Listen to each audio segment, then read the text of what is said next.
In 1715, King Louis XIV of France died. He had reigned for 72 years, and he called himself King Louis the Great. And he was known for making the statement, "I am the state." His court was the most magnificent in all of Europe, and his funeral equally spectacular. He was laid in a gold coffin, and there was in the cathedral where he was lying in state for his funeral, the order was given to make the cathedral very dim with just one candle over the open coffin to illuminate the king. The idea was to illustrate the centrality of the king and of his greatness. The crowds waited in hushed silence for the service to begin. The bishop came forward to begin, but to everyone's surprise, he reached out and snuffed out the candle that was meant to illuminate, put the focus on the king. And in a very firm voice, he said, "Only God is great." Now we're looking at 3 chapters this week, and in these chapters, the name the Lord our God, or the Lord the God of Israel, or other variations of that name occur 25 times.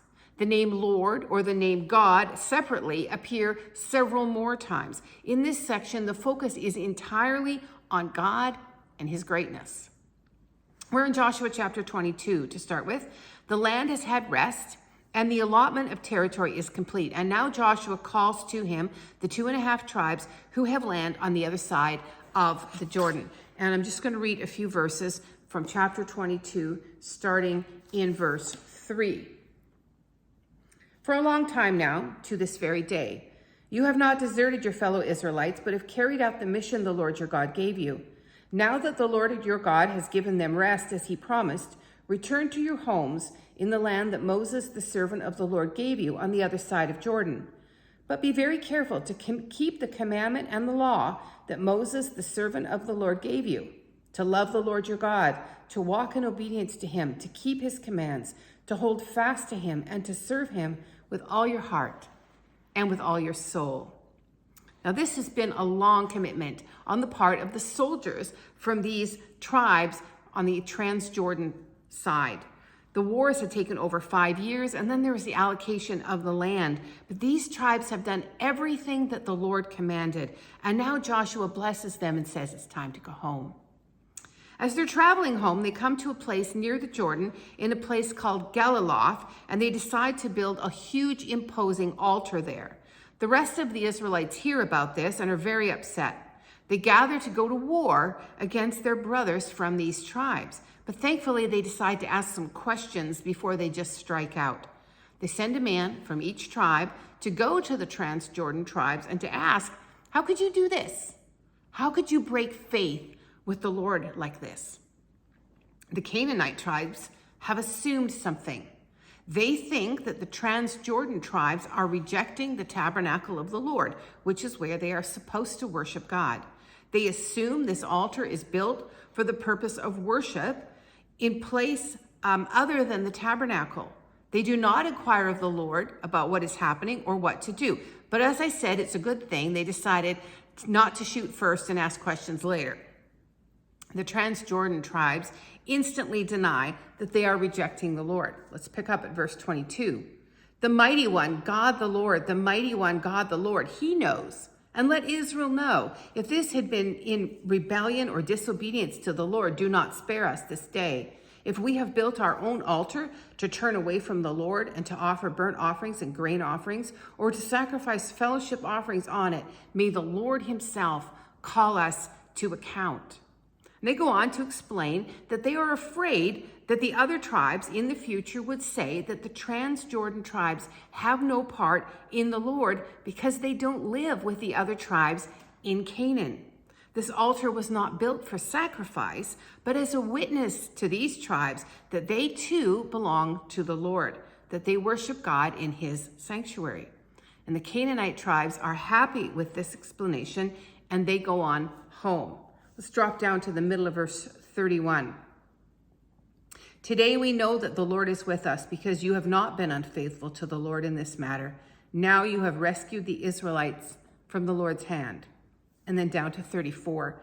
"And the Reubenites and the Gadites gave the altar this name, a witness between us that the Lord is God. At this time, the entire nation is aware of the need to worship the Lord only, to obey him fully. The concern had been that some tribes were either rejecting the Lord completely or were trying to worship the Lord, but were going to do so in the wrong place or in the wrong way. Spurgeon says that we not only have to distinguish between right and wrong, but between right and almost right. And that was the concern on the part of the tribes on the Canaanite side.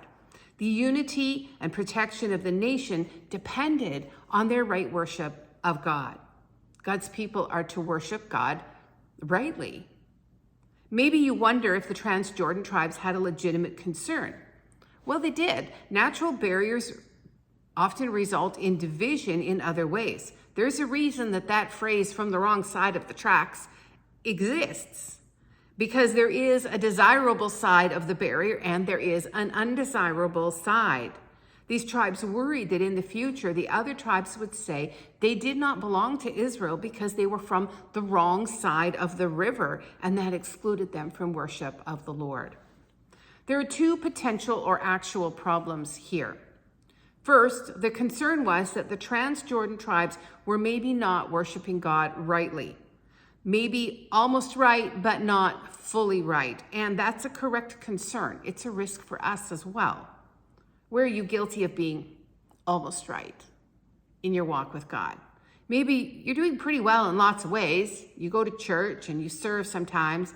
You pay your taxes and you're not having an affair. There's no drug use. But there are one or two little pet habits or indulgences that you have not submitted to God. They are things that you're choosing to keep to yourself or for yourself. Now, of course, we all have sin, but this would be a deliberate choice to indulge our sin nature in some area. You're living almost right, but there's that one little thing. I'm afraid a lot of us have that. God brought something to mind for me. Sometimes we think we're doing well in so many ways that God will be okay with us keeping this one little thing, but almost right is not right. The tribes needed to be on guard against almost right, and so do we. The other problem was the speed with which they judged each other's behavior. There was nothing wrong with building the altar as a witness. The other tribes assumed it was a sinful act, and we can do that, right? There are lots of parts of our walk with God or the way that we do church that's a matter of choice. We need to be careful not to label what someone else does as sinful until we really understand what's going on or why something is being done. Judgment of others is detrimental to unity. Assumptions are easy to make, but very often not correct. Okay, then we go into chapters 23 and 24. We're told in the first verse of chapter 23 that a long time has passed. Joshua is now an old man, and he calls to him the elders and leaders and judges and officials of the people and reviews to them all that the Lord has done for Israel in giving them the land, how he had driven out their enemies and defeated those who fought against them.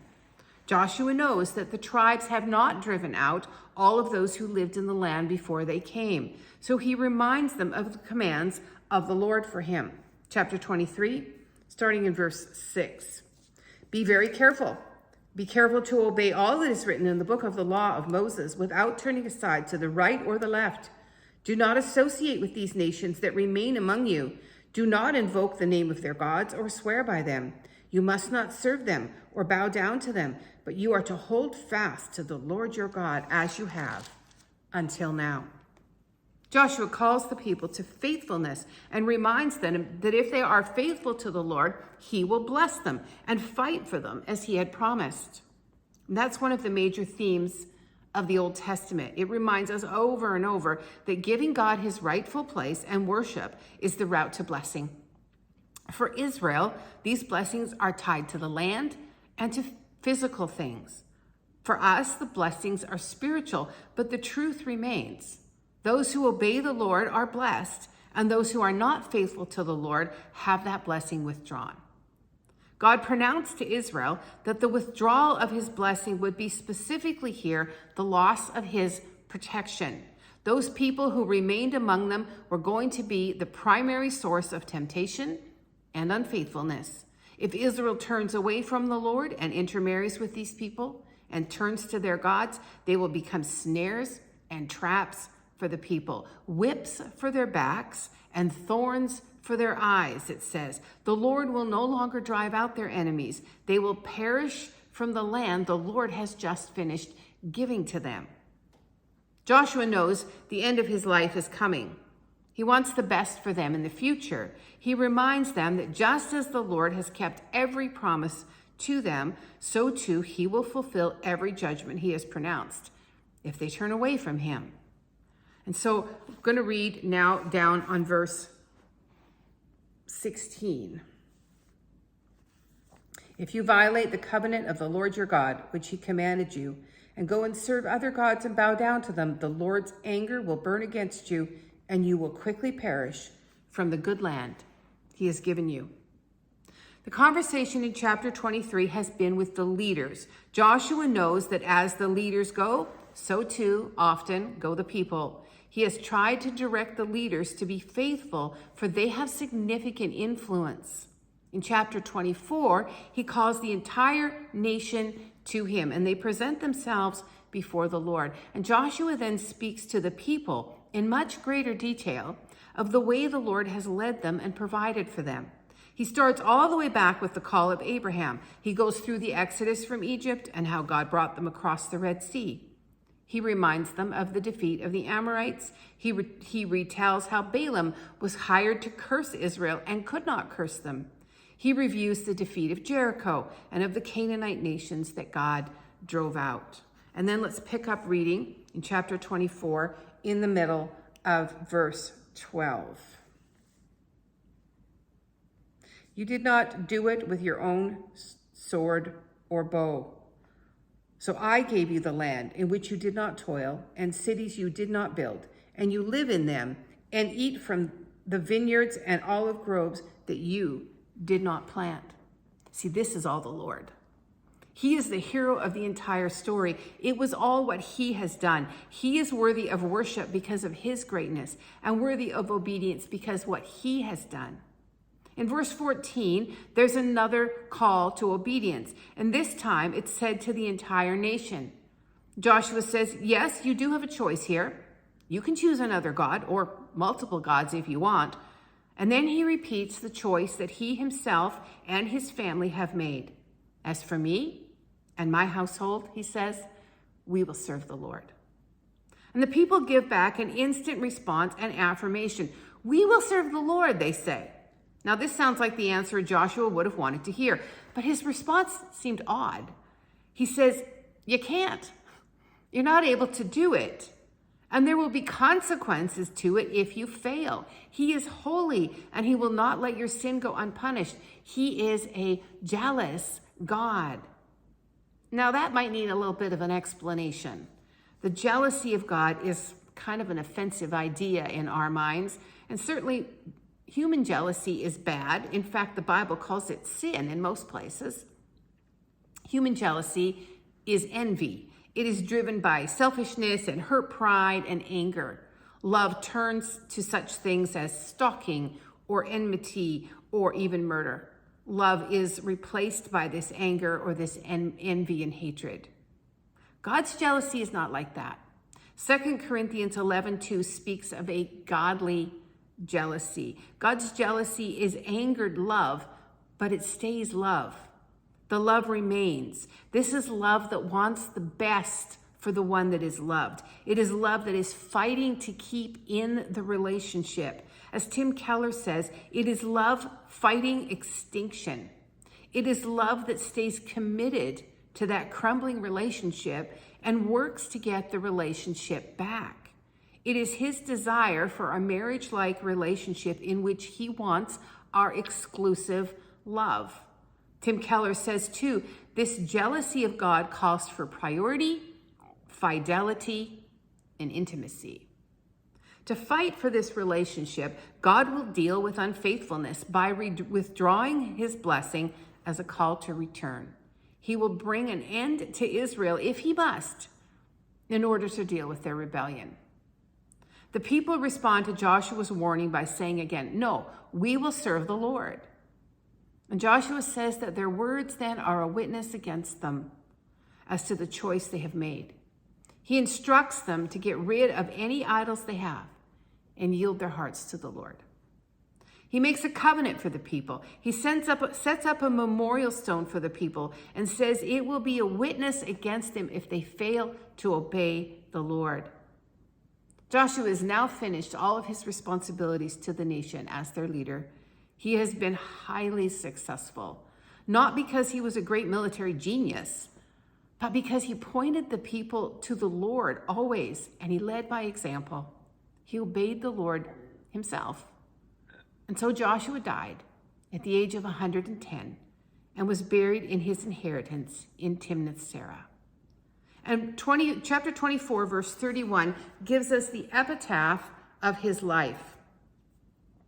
Israel served the Lord throughout the lifetime of Joshua and of the elders who outlived him and who had experienced everything the Lord had done for Israel. Then the author of the book goes back to another faithful leader of the nation, Joseph.